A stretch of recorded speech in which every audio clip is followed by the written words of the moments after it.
Look, when I made the song, I was like, yeah, I'm going to incorporate the tennis ball. I went to McGregor Park, I found 2 tennis balls. That's all I could find. I didn't want to buy none. So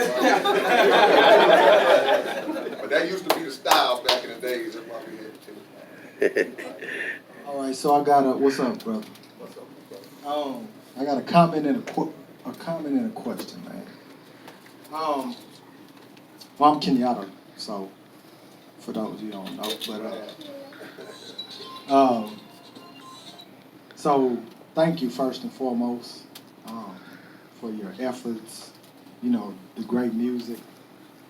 It's unfortunate that the mindset of today can't really fathom what you're putting out there. I mean, you know, it just is what it is. Sorry. However, T-Raz though, yeah, we no, yeah. So, you know, for your humility and you know ARC, you know your involvement with LOC. I mean, just everything that you're a part of. And for those of you who don't know, K-rino, man, then came out and spoke to the youth on more than one occasion when we called on the brother, man. He don't mind doing that. Great. You know, we did a couple tracks together, man. Love it. And I use his music when I go to the juvenile detention centers and stuff like that and the penitentiary. I'll play his music because it's therapeutic. And then, fortunately, you got a song about anything you can think of. Like, there's nothing you don't have a song about, which I don't understand. Like, I'm for real. Like, it's like a Bible. You know, you can always, or a Quran, you can go to and just use those references in any discussion. You can do the same thing with your albums. You can, like, reference a song for somebody going through something or somebody bike getting stolen. You know, I got a song for that, man. Whatever. So, I appreciate that. So, here's the question. When W.E.B. Du Bois and Carter G. Woodson died, part of their passing wishes were to create or to manifest the Africana or the encyclopedia, the black encyclopedias and dictionaries, whatever.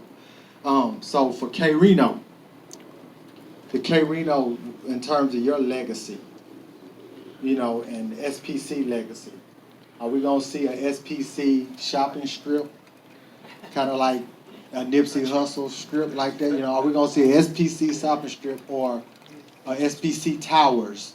What does the legacy of SPC look like and the legacy of K-rino look like? Great question. Well, I mean, I'm going to need a whole bunch of people like y'all to start buying a lot more of my music. So I can invest the way I want to invest, the way I got it in my mind to do. But a lot of times, we can't always use that as an excuse because there's enough of us that think like we think that if we pool our resources, we can get something like that going. As far as my legacy is concerned, I mean, you really said it. You know, if I'm able to have something that everybody can relate to, any aspect of life, you can pull the concept from my catalog, then that's part of my legacy, in my opinion, what I think that people can benefit from. But outside of that, man, we just gonna keep doing what we do. And I have probably 98% of every song I ever wrote. I still have stuff from like 85, 84. I got the original of that stuff. I'm thankful that I never threw away none of my music. So I got all that, you know. I ain't giving it away, but I got it. I hope I answered the question. No, you did, and we got to get out. If you know my question, I won't answer it, Reno. You don't know what I'm asking? I'm listening. Whatever you got, I'm ready for it. Where is Reverend Cross? Where is he? Yeah. All right, do y'all know what he's talking about? No. Y'all know what he's talking about? Okay. I have, right, I have what's called the Sorcerer's Saga. Well, y'all familiar with the song that did, Annihilated Machine, The Sorcerer's Den, Return of the Sorcerer, Identity Theft. All of these are storylines the same. It's like a bunch of Friday the 13th movies. It's different sequels. It's all sequels to this one storyline. And the nemesis that I'm dealing with in the storyline is the sorcerer. I'm the wizard, he was sorcerer. So we've been battling for what, about 9 years now? And he almost took me out a few times, and then I had almost took him out a few times, and I thought he was gone, and he came back, and I think I finally got rid of him. If y'all follow the stuff, I think he gone. I can't promise that he is. So when he said Rericros, that was referencing another song I did where I had to decipher the code of who it was I was dealing with, and Rericros is sorcerer spelled backwards. So he asking me where he is. The last song we did, I think he did. I think I killed him. But on one of the folk songs, I can't remember the name of it, where you were sleeping, battling yourself. Couldn't that be him? Okay. He talked about a song called Fighting the Force. Now, could that be him? We don't know. We gotta wait and see, you know what I'm saying? So, I can't say. All right, over here. What's up, brother? How you doing, man? It's all good. So I have two questions. From 1983 to 2019, you know, the music industry has changed quite a bit, from LPs and cassettes to MP3s. You are one of the few artists who can truly say that you've made it through all of those storms. First question is, what do you attribute to your longevity and your staying power?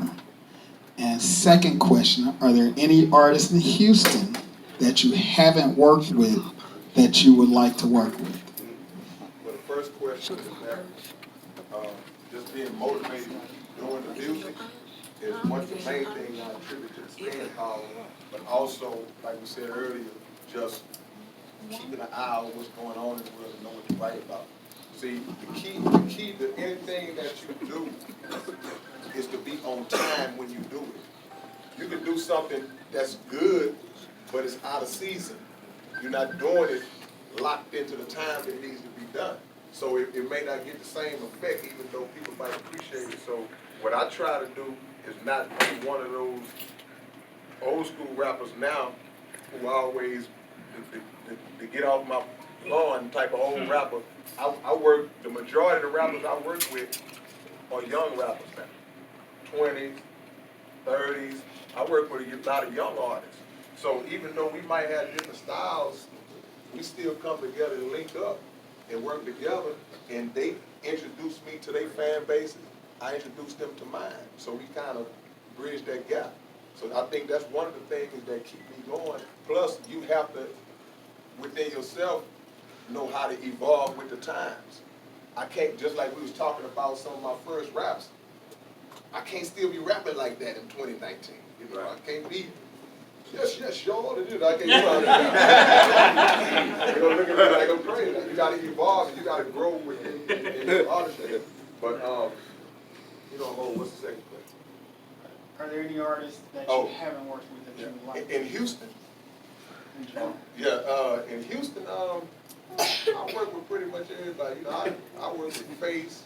You know, once I worked with all the Ghetto Boys, I was good. You know, Zero, you know, all the people that I listen to that I like.